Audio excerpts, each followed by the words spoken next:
Boa tarde a todos e todas da turma semestral, que já devo dizer que acho que devia chamar turma anual, porque em um semestre você vê um ano, e na outra teve 2 semestres, então eu acho que os nomes são dados da forma errada, mas tudo bem. Quero conversar com vocês, dos presentes aqui, quem assistiu alguma aula de literatura que eu pedi para ver? Porque a gente teve a de gêneros literários, a gente viu estrutura de texto, escolas de tradições literárias, e hoje nós iríamos dar andamento na matéria. O Andrew, a primeira aula dele de literatura, você vai ter que ver pelo menos a última aula, Andrew. Vai ser importante. Queria conversar com vocês porque é o seguinte, a outra matéria que eu vou dar na outra turma, eu vou continuar minha aula de realismo e naturalismo.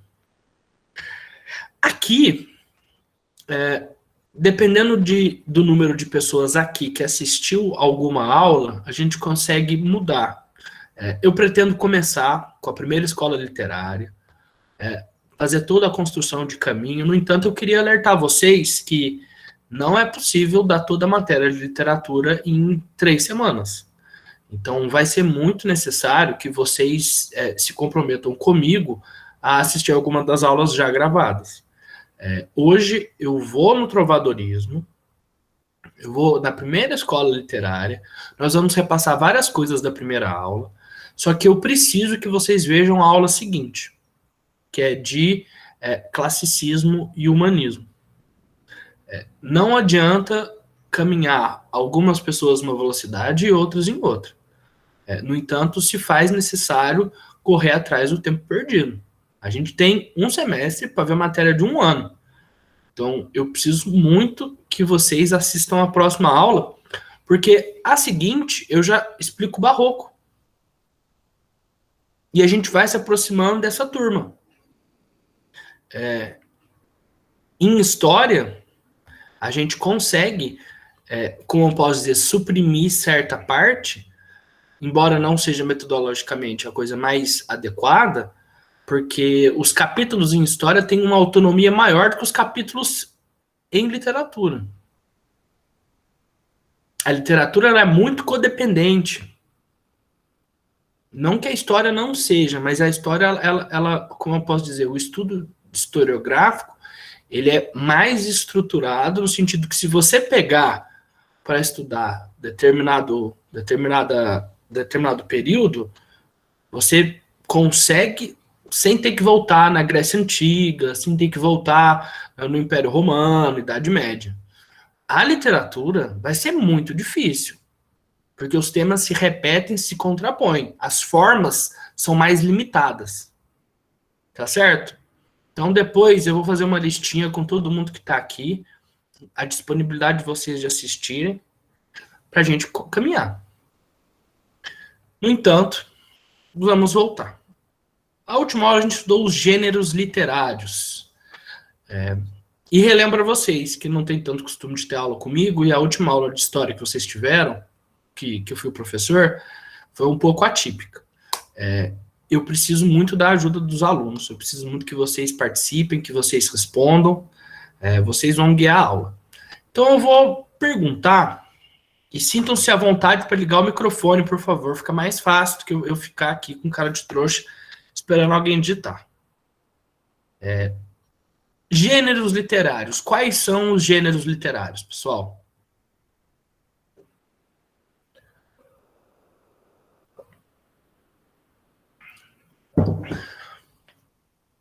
Tainá fechou. Lírico, narrativo e dramático. Perfeito. O narrativo tem um outro nome, vocês lembram? Exatamente, épico. Precisamos saber disso, viu, pessoal? Quando a gente está lidando com um romance, a gente está lidando de uma forma muito diferente do que lidar com uma poesia, por exemplo. Quando você vê uma poesia, o seu tipo de leitura é redirecionado. São poucas linhas. É um conteúdo mais denso, uma maior proximidade com o poeta do que propriamente com uma história. Então você já fica mais alerta. Eu acho que todo mundo, na hora que vê uma poesia, já liga um estado de alerta maior. Quando você vai ler um conto, você já tem uma outra estrutura, um outro tipo, você tem que separar mais tempo, você tem que ter uma maior tranquilidade, poder de concentração, e assim, o romance, a peça, a gente sabe que é um gênero totalmente diferente, porque ele tem a atuação, no entanto, dá para ler peça também, eu adoro, mas nós temos que ter a noção dos tipos de gênero literário. E agora, nós precisamos também ter muito claro as tradições literárias. São duas tradições literárias. Quais são, pessoal? Eu falei na última aula. Sim, sinceramente, não lembrar não é nenhum crime. A gente, na aula de literatura, a gente se vê a cada 3 semanas e há, às vezes, vácuos um pouco maiores. Mas eu preciso que essas informações fiquem cristalinas a partir dessa aula. São duas tradições literárias. Eu tinha dito para vocês na aula anterior que um filósofo alemão... Tudo bem, Andrew, sua primeira aula, fica cegado. Você vai pegando. O filósofo alemão Friedrich Nietzsche, ele destacou que as escolas literárias, elas alternam 2 tipos de tradições. São nomeadas de 2 deuses gregos, porque possuem características diferentes.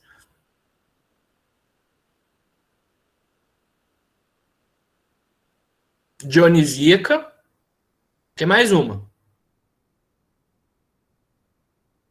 Então vamos lá. Dionisíaca vem de Dionísio. Dionísio era o deus da festa, do vinho, da sacanagem, do amor, das emoções. Então, a gente vai pegar aqui os textos das escolas literárias que se aproximem dessas características mais emotivas, vão ter essa tradição dionisíaca. Dionísio, também conhecido como Baco. As festas em Roma, as festas do Baco chamavam-se bacanais. Vocês devem ter visto isso alguma vez em história. O outro é o deus da razão. Deus Sol, Apolo, exatamente, tá certo, Manu.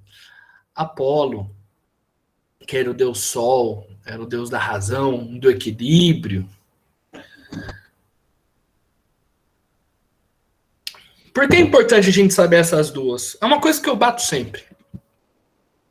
O ensino de história mostra que determinados períodos, para passar em outros, vão ter que negar os anteriores. Isso é muito óbvio. Depois da Idade Média, nós temos o Renascimento. Depois a gente tem a Revolução Industrial, a Revolução Francesa. Nós temos períodos que vão se contrapondo. No entanto, como eu disse para vocês, história é um tanto quanto mais complexo de formas e estruturas. A gente não consegue pegar um período e no subsequente, ou seja, no seguinte, a gente falou, negou isso, aquilo. Porque outras formas surgem. As formas econômicas, formas sociais, modelos de Estado. Então, a gente, para fazer essa contraposição em história, embora seja muito necessário a gente ver o que desencadeou, a gente vê uma coisa um pouco mais indutiva. É como se fosse um motor que vai passando e vai triturando tudo e fazendo novas coisas. A literatura, ela tem um funcionamento dialético diferente. Quando eu falo funcionamento dialético, quero que vocês entendam que di é de 2. É um pensamento duplo, que um contrapõe o anterior. E como a literatura é uma arte, é uma manifestação sensível do ser humano e dá-se da forma escrita, existe uma limitação de formas que vão se contrapor e representar o que o ser humano sente naquele período. Isso tem que ficar muito claro, pessoal. Ninguém escreve coisas do nada. Há dramas pessoais que são de cada época. Ou alguém aqui tá com medo do namorado ou da namorada entrar num navio e partir para o Atlântico? Descoberta de terra nova. Eu acho que não. Eu acho que realmente não é um problema que a pessoa deve sentir. Pessoas têm dramas de acordo com os tempos históricos que elas estão. As pessoas sentem através da história. Só que os sentimentos, aí que tá, os sentimentos humanos, eles se repetem. Quando você pega a Ilíada, a Odisseia, você pega livros antiquíssimos, você vai ter medo, amor, dor, coisas que nós ainda sentimos. E a literatura, o ensino de literatura, o estudo de literatura faz com que a gente consiga organizar esses pensamentos, compreender. Gente, eu quero que vocês entendam que se o texto virou uma poesia e fala sobre alguma coisa, há explicação atrás disso. Não veio do nada. A forma poética, ela é uma forma diferente. Se você escreve um verso livre ou um soneto, importa demais. É a forma como você quer escrever. Eu sempre dou o exemplo da carta. Se você está tranquilo, num dia com tempo, e vai mandar uma carta para alguém, hoje vocês falam, ou mandariam uma mensagem de WhatsApp. Mas eu gosto de trazer a imagem da carta, porque a pessoa sentaria e começaria a escrever. Você vai mandar um texto mais claro, um texto mais coeso, mais racional. Agora, se você tiver com o irmão sequestrado, a mãe sequestrada, tiver um drama familiar, vai escrever, você vai mandar caríssimo, prezado. São Paulo, 25 de setembro de 2020. Não vai, cara. Você vai estar desesperado.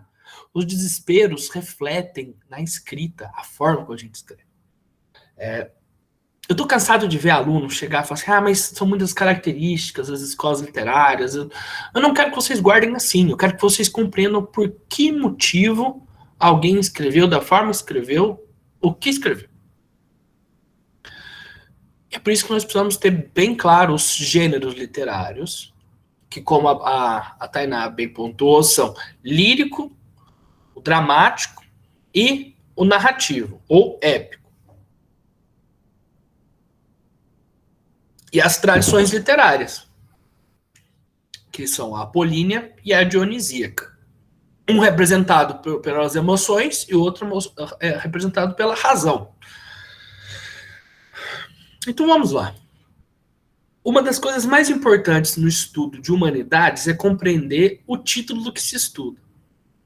Gente, recorrentemente, a gente se depara com um capítulo que a gente está estudando, a gente não pegou o título e tentou compreender o que está escrito naquilo.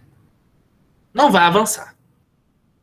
A escola literária que iremos estudar hoje chama-se trovadorismo. Quando eu digo trovadorismo, o que vem na cabeça de vocês? Pode falar o que vier.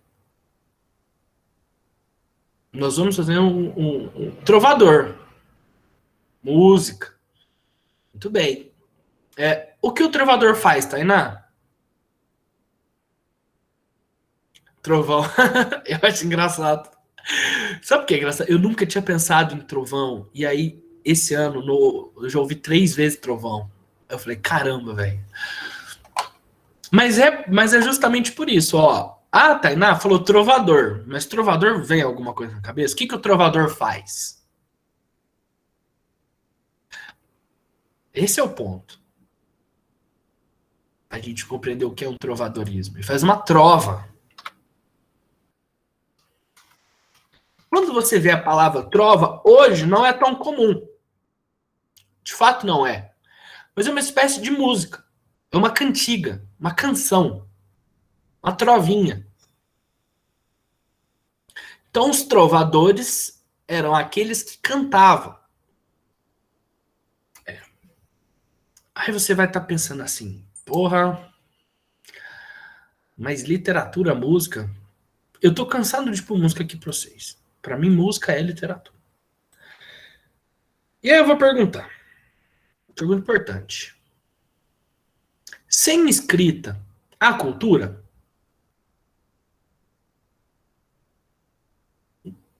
Pensem que estamos estudando literatura.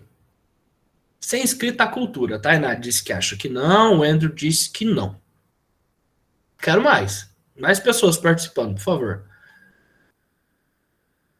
E, gente, se eu fizesse poucas perguntas, ou perguntas bem direcionadas, aí tudo bem que você ficar com algum receio. Mas visto que eu pergunto tudo a todo momento, eu quero que vocês respondam o que vocês sentem. Porque essa aula, ela vai no pensamento indutivo. Nós vamos juntos chegar às respostas. Então não é para ficar pensando, ai, eu não sei a resposta. Vai falando o que você acha. Porque a partir do que você acha que você vai chegar no pensamento mais complexo lá adiante. O Biel disse que não, porque precisa dos dois. Então eu vou colocar um outro cenário para vocês. Numa sociedade completamente analfabeta, em que não há escrita e não há meios de se escrever, existe cultura? Sim. Ué, então dá para ter cultura sem escrita, não dá? Claro que dá. Na última aula eu mostrei para vocês dois autores chamados Tolstói e Dostoiévski, russos. Eles comumente eles usam mujiques, que eram uma espécie de mendigos, ex-servos, como sábios, como detentores de um conhecimento. E muitas vezes eram analfabetos. O conhecimento não está relacionado com o estudo. Nossa, isso aqui tem que ficar. Gente, isso aqui tem que ficar muito claro para vocês. O que tem de imbecil fazendo faculdade boa, o que tem de gente burra na USP, porque teve oportunidade de estudo, isso não significa que eles sejam inteligentes, que eles tenham sabedoria. Existem meios. Não, eu fico revoltado porque vocês estão aqui estudando comigo e tem limitações para chegar em determinados pontos por questões sociais, e tem um monte de babaca burguês, burro pra cacete, que consegue, porque nem dinheiro, etc. E eu tô cansado de ver gente se sentir diminuída porque não tem conhecimento formal. Não se engane, não estou dizendo que o conhecimento formal não é importante. Se eu dissesse isso, tudo que eu estudei foi pro saco. Completamente. Valorizo. Mas e os caminhos para chegar até lá? Esse é o ponto principal. Então vamos compreender que existe cultura sem a escrita. E lembra que eu falei para vocês que a rima surge na poesia para memorização, porque não tinha como escrever? Nada é por acaso. A rima existe para que as pessoas memorizem com maior facilidade. E a partir daí a poesia começa a lembrar a música. Existe um tom de musicalidade na poesia. O primeiro texto épico, ele tem rima pra caramba. Ele tem artifícios que fazem com que facilite a memorização. Porque não tinha como ter livro, pessoal. Eu mostrei pra vocês, olha o tamanho dessa porra. Vocês conseguem decorar isso aqui? De chegar na praça e começar? Vou restar um livrinho pra vocês. Ó Musa canta a ira de Aquiles. Não tem condições. Começa a utilizar outros artifícios, epítetos. Começa a utilizar uma série de estruturas que fazem com que a memorização fique mais fácil. Porque o acesso à leitura é limitado. Nossa companheira, salvo engano, Tainá, diz que quando ela ouve trovadorismo, ela lembra de Idade Média. Ela tá certa. O trovadorismo é a escola literária da Idade Média. E eu pergunto para vocês, na Idade Média, a população tinha acesso à leitura, à alfabetização?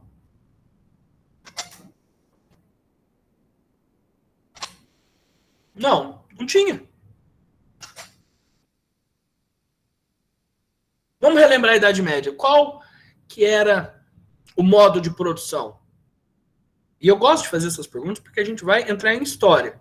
E é imperioso vocês entenderem. Sem história não se compreende literatura.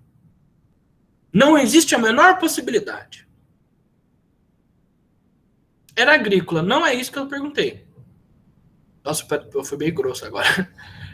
Mas a questão é, modo de produção, a gente vai estar dizendo que é modo de produção coletivista. É o modo de produção também. Aí que tá. Não é o feudalismo. O feudalismo é uma das características da Idade Média, mas vejam o que eu estou perguntando. Qual é o modo de produção?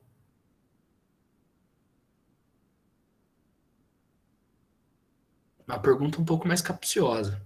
Mas é importante que vocês saibam o que eu estou querendo dizer. Se eu perguntasse para vocês características da Idade Média, alguém dissesse para mim, sociedade estratificada? Sim, sim, sim. Qual que é o modo de produção da Idade Média? Sociedade estratificada? Não. Compreende? Vamos estruturar o nosso pensamento. Quando a gente estrutura o pensamento, coloca as coisas nas caixinhas devidas, nós conseguimos ligar todas. E aí tem o que a gente chama de conhecimento. O conhecimento se dá através da totalidade. Ou seja, você pega todo o plano e a partir dele você consegue fazer as relações. Vou fazer mais uma pergunta que vai facilitar. Quem produzia na Idade Média? Ou seja, quem trabalhava? Vocês falaram que tinha o feudalismo, os servos. Então, toda vez que alguém perguntar qual é o modo de produção da Idade Média, a resposta será modo de produção servil. Modo de produção servil.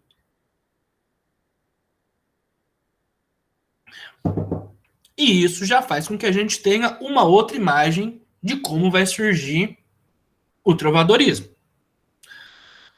Pois veja, a escravidão a escravidão é o modo de produção é escravo, escravista.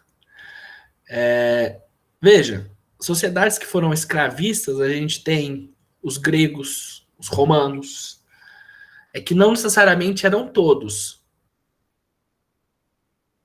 Compreende? A escravidão em si, é muito raro você ver um modo de produção que foi puramente escravocrata. No Brasil, a gente tinha uma parcela que era escravizada, que eram os negros. No primeiro momento, os índios também, mas depois ficou uma mão de obra escrava. Mas a gente tinha os livres, a gente tinha os brancos. Quando a gente está falando de um modo de produção escravista na Idade Antiga, a gente também tinha os que eram livres. Os escravizados eram os que eram conquistados de outros territórios. Então, você pegar uma sociedade que se estrutura só através do trabalho escravo, ela é muito difícil. Compreende? A resposta era quem produz. Isso. Mas não necessariamente quem produz. A partir de quem produz, a gente chega em quem faz o modo de produção. Mas quando a gente vê que o modo de produção é o capitalismo, a palavra capitalismo ela não gera direto quem trabalha. Modo de produção servil, a gente vê, servil vem de servo que trabalha. Modo de produção capitalista, quem trabalha é o proletariado, não é o capital. Entende? História se dá de uma forma dialética, ela não é tão direta assim. Pois pensemos, se o modo de produção era servil, nós já temos as características de uma sociedade. O servo trabalhava e trabalhava e trabalhava e trabalhava e trabalhava. E ele também fazia uma coisa, ele trabalhava. A professora Karine de Química, ela fala uma frase que é muito engraçada. Ela fala assim, trabalhei que nem uma camponesa. Eu dou muita risada. Mas não tinha acesso. Eles não tinham acesso. Então, quem tinha acesso a esse tipo de escrita? Parte da nobreza e principalmente a igreja. A Tainá deu uma estudada em Tainá. Olha, a igreja, conhecimento. A igreja tinha sabedoria. A igreja tinha toda a estrutura. Eles que liam, os nobres, um ou outro. Mas, esse é o ponto. Parte totalmente da igreja a literatura? Não. a literatura que entra nas artes, ela já descola-se um pouco da igreja, porque senão ela ficaria puramente literária, puramente escolástica. Então, a gente vai chegar à conclusão que quem poderia produzir um tipo de arte naquele período que tinha alguma relação com a escrita era a nobreza. Característica fundamental do trovadorismo: era feito por nobres,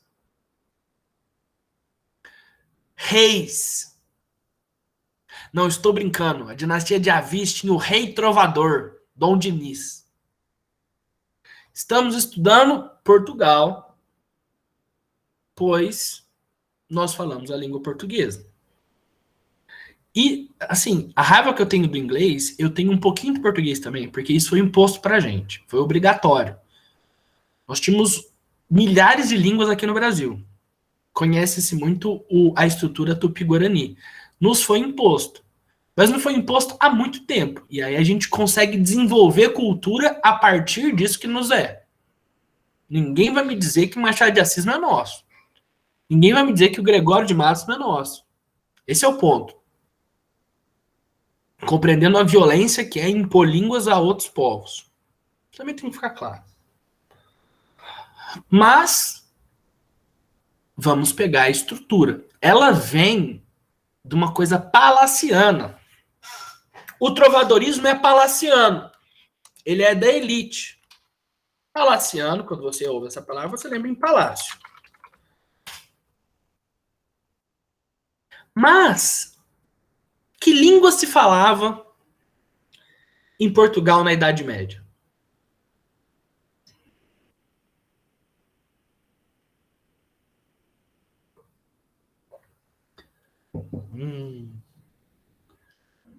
Difícil. Portugal fez parte do Império Romano. Ó, o Andrew chutaria latim. Ele tá errado, mas a resposta dele foi muito boa. Vejam, era melhor ele falar latim do que propriamente português. Porque ele fala, ao falar latim, gente, olha como que a cabeça da gente trabalha. Ao falar latim, ele perpassou a ideia de que Portugal fez parte do Império Romano e a partir daí a língua que o Império Romano falava era o latim. Há uma construção racional nesse pensamento. No entanto, o Império Romano tinha acabado muito antes. E houve um período. A Raquel trouxe muito bem o catolicismo. As missas eram rezadas. Não, você tá certo. Gente, as missas eram rezadas em latim.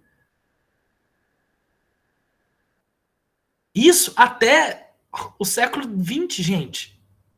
Latim. Era uma língua oficial de uma religião que era oficial e grande de um país. Que era decorrente do Império. Só que o que eu vou dizer para vocês é que o latim é uma língua morta. E o latim foi se afastando. O latim foi gerando outras línguas. Então, o latim virou latim vulgar. O latim vulgar, numa região que era mais ou menos na França, na Espanha, um pouco em Portugal, deu origem a uma língua chamada romanço. Esse romanço, que era uma língua que era de origem dos romanos, acabou gerando outras línguas. Catalão, castelhano, galego, português. Do lado leste, romeno. Gente, romeno vem do latim, né? As pessoas acabam esquecendo. Línguas modernas, veja o que eu estou dizendo, línguas modernas que vêm do latim. Italiano, gerou o florentino, que depois foi unificado no século XIX para italiano.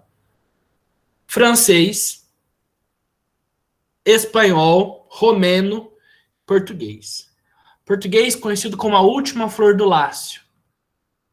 A região do Lácio era a região de Roma, então a gente fala que português é a última língua. Só que português tem uma complexidade muito grande, porque Portugal ficou sob o domínio árabe durante muito tempo. Então a língua que se fala lá é uma língua que mistura um pouco de espanhol, mistura um pouco de galego, que era uma região que ficava ao norte de Portugal, da Galícia, mistura um pouco de árabe, mistura um pouco, tem origem celta, tem um pouco de latim. Gente, a língua portuguesa é riquíssima.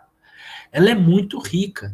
E ela é extremamente melódica. Guardem isso, ela é melódica. Então, quando você se depara com o trovadorismo, você tem que ter em mente que vai dar de forma lírica, por conta da impossibilidade de escrita e de alfabetização, e extremamente musical, tanto pela estrutura da língua, como pelas questões sociais.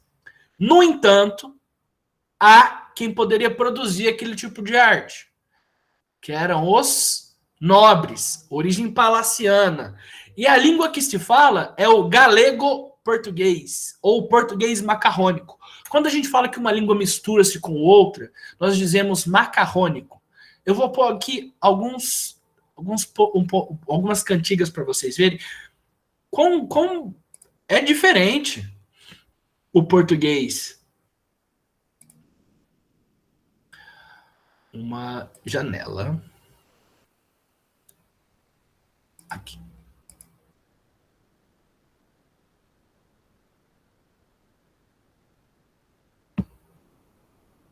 Vocês estão enxergando?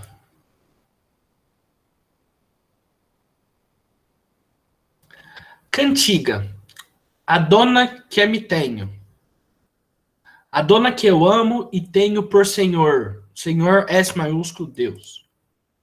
Amostra-me a Deus, se vós em... Olha o em. Prazer. Anon. Latim. Dade-me a morte. Aqui tem eu por lume, lumus, luz destes olhos meus, e porque choram, ó, como parece que espanhol, sempre amostra-me Deus, se anondade-me a morte. Quando vocês se deparam com um texto desse, vocês vão ter dificuldade de ler. Óbvio. É um texto que tem quase 1000 anos, ou... se você for no extremo de São Paulo para outro, você tem dificuldade de compreender o que a pessoa está falando. Se você for para Bahia, muito mais. Se você for para o Sul ou para Manaus, você não vai entender. Você acha que você vai voltar 1000 anos na história e você vai ler bonitinho? Ah, tá querendo demais, né, meu filho? É difícil. A estrutura de língua, ela muda. Ó, como é diferente. Tem uns que são mais difíceis ainda. Às vezes tem umas cantigas trovadoras que, nossa senhora, que eu leio. Olha essa frase aqui. Non sobeu al en que me del vengar. Porra! É uma das características. Mas, Jesus... Mas a gente tem mais 10 minutos de aula só. E eu preciso tratar de vocês dos tipos de cantigas trovadorescas. São 4. Divididos em 2. Lírica e satírica. Quando a gente fala em lírica, o que vocês pensam?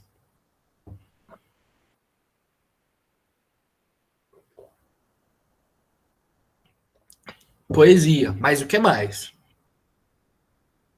Lembra que eu falei para vocês que lira era um instrumento? Imagina-se uma coisa que seja mais bela. Agora, quando vocês ouvem a palavra satírico, o que vocês pensam?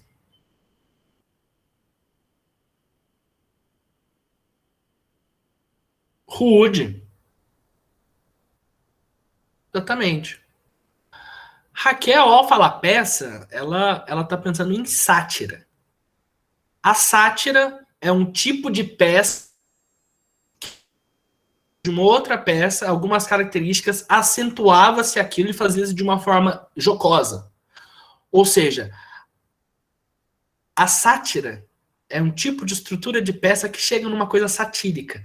A coisa satírica, ela é cheia como eu posso dizer, de feísmos. Ela é cheia de ironia, de ofensas. Uma sátira é uma coisa que não é tão límpida como uma lírica.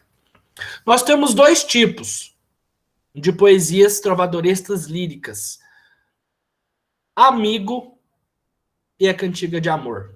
São duas. Quando a gente trata de amor, nós temos características específicas. Quando nós temos de amigo, nós temos características específicas. Bem como as satíricas dividem-se em duas. Eu vou ensinar primeiro as satíricas porque elas são mais simples.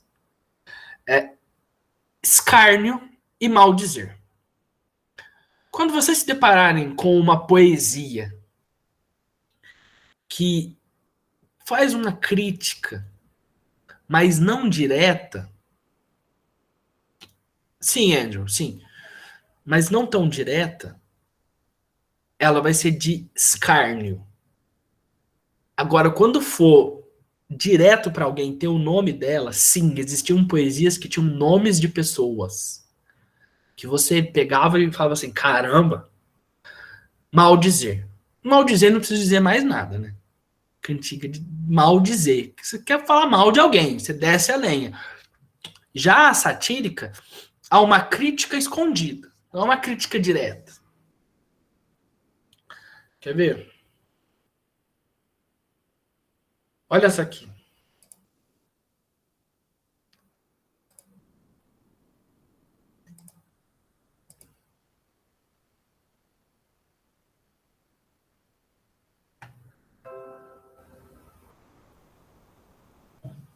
Ai, dona feia, foste vos queixar, que vos nunca louve meu trobar.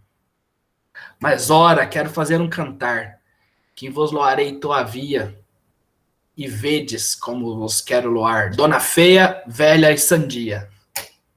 O cara falou, feia, velha e louca. Vocês acham que isso é lírico? Isso não é lírico, gente. Isso é satírico.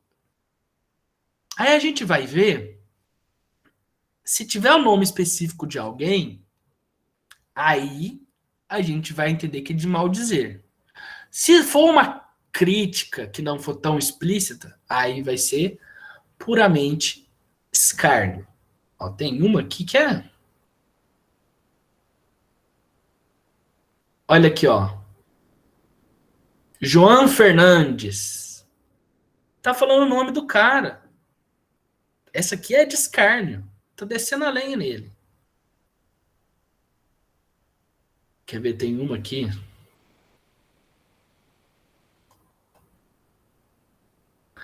Essa aqui, ó. Olha esse final. Por Deus, Luzia Sanches, Dona Luzia, se fuder vos pudesse, fuder vos ia.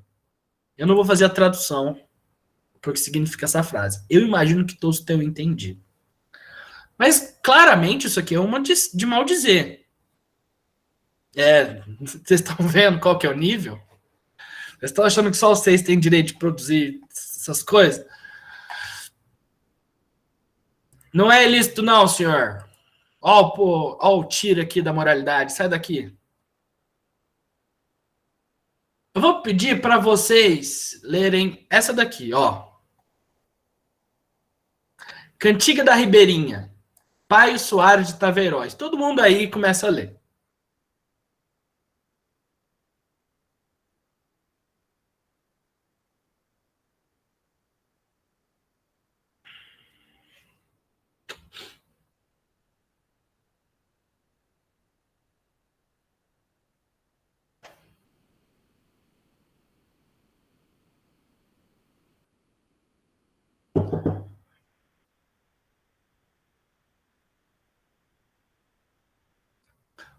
Quando terminarem de ler, quando vocês terminarem de ler, der ok.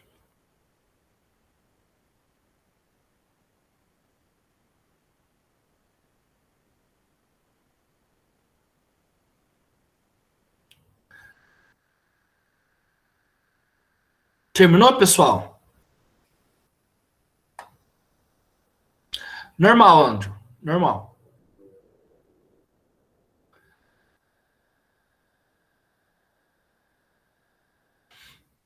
Quero dizer para vocês que a partir de hoje, vocês podem falar para todas as pessoas que vocês leram o primeiro texto escrito em língua portuguesa. A Cantiga da Ribeirinha é o primeiro texto escrito em língua portuguesa. Vocês leram isso, ninguém tira isso de vocês mais. Vocês são pessoas que entraram em contato com a literatura, primeira literatura escrita em língua portuguesa na história. Eu falo isso porque eu fico emocionado. Eu falo assim, caralho, que legal, velho. Antes disso não tinha essas formas. E veja que o Andrew mesmo não conseguiu compreender tanto. A língua muda muito. É comum. Vamos agora finalizar a aula dizendo as cantigas de amigo e de amor. Gente, a cantiga de amor era uma que tinha um homem que sofria por um amor não correspondido. Quando você pensa em amor, na cantiga trovadoresca, você vai pensar quase que uma canção sertaneja, que é o cara que sofre pela dor do coito. Por isso que dizem que é o coitado. Então, sempre que tiver a palavra coito, sempre que tiver palavras que vão um homem que quer o amor de uma mulher, vai ser uma cantiga de amor. Sempre. Agora, vejam a distinção. A cantiga de amigo é uma mulher que sofre a perda do amor para o homem que foi para outros lugares à guerra, para o homem que foi para as grandes navegações. História é tudo na literatura. Portugal, nesse momento, está passando pelas grandes navegações. Então, essas canções elas vão refletir o que passava nessa sociedade. Só que agora vejam esse parênteses. Qual a possibilidade de uma mulher produzir arte nessa época? Praticamente zero.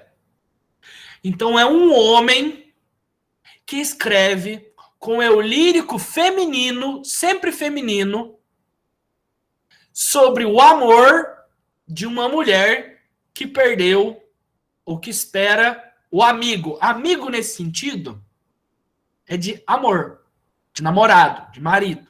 Tem até a palavra amigar. Quando você, sei quem amigou com o outro, foi morar junto, foi se juntar. O que eu devo dizer é o quão patético é o ser humano que vai escrever uma cantiga e vai fazer um eu lírico feminino que perdeu um amor masculino na guerra ou nas navegações, se ele nem navegou e nem na guerra foi. É um cara, sim. Mas estamos tratando de poesia. Estamos tratando de artes. Então, tudo é permitido. Quero que vocês compreendam por que se escreve do jeito que escreve. A língua. Informação. Por que a cantiga? Porque não dava para escrever. População analfabeta. Tinha que ser cantado. Por que era a elite que fazia? Quem tinha acesso a essas mínimas coisas. E quais eram as diferenciações? De amigo, de amor, escárnio, maldizer. Duas primeiras líricas, as duas últimas satíricas. Amigo sempre vai ter o eu lírico feminino falando do amor que se perdeu, o amor que não consegue encontrar, dessa distância. E tem um tom mais pastoril, ou seja, ele não é tão da elite. Já a cantiga de amor é um homem que não consegue ficar com a mulher que ele deseja, com a grande dama, e tem um tom mais na elite. E nas satíricas, nós temos a de escárnio, que eram críticas, e a de maldizer, que eram críticas diretas a alguém. Pessoal, eu tinha músicas para passar para vocês, mas como eu me enrolei perdidamente, não vou conseguir. Eu tenho tarefa de casa, vou passar para vocês algumas músicas para vocês ouvirem, tá bom? Uma delas chama Jornal Blues, de um cantor chamado Belchior, que é o meu favorito, ou Canção de Escárnio ou de Maldizer. Devo dizer que não preciso mais evidenciar do que eu tô querendo tratar. E uma outra de um cantor chamado Chico Buarque, que tá nesse disco aqui, Caravanas, que é a tua cantiga. Eu vou passar no grupo do WhatsApp. Agora eu tenho que ir, porque eu tenho outra aula. Espero que vocês tenham gostado. Quero conversar com vocês sobre a possibilidade de vocês assistirem algumas aulas online. E lá eu vou mandar essas cantigas para vocês derem uma lida, e as músicas. Até mais, pessoal. Só antes, tem alguma dúvida? Não precisa agradecer, não, gente. Pode parar de